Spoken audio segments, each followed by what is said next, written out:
Hello దోస్తులు, ఎలా ఉన్నారు? నేనైతే చాలా బాగున్నాను. మీరు కూడా అందంగా, ఆరోగ్యంగా, హ్యాపీగా ఉండాలన్నమాట.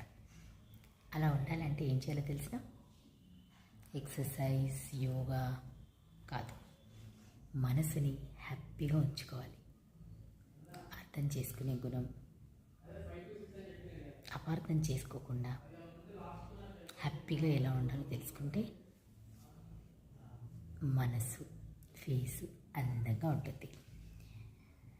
మన ఇంట్లో వాళ్ళు తప్పు చేస్తే ఎలా ఉంటాం, పక్కింట్లో వాళ్ళ తప్పు చేస్తే ఎలా ఉంటాం అని తెలుసుకోవాలి.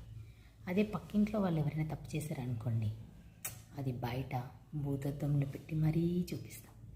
అదే మన ఇంట్లో వాళ్ళు తప్పు చేస్తే కూడా కొంతమంది షేర్ చేస్తారు, కానీ ఎక్కడ షేర్ చేస్తారో తెలిసిన? చండాలమైన ప్లేస్లో షేర్ చేస్తూ కూర్చుంటారు. తప్పండి, అలా చేయకూడదు.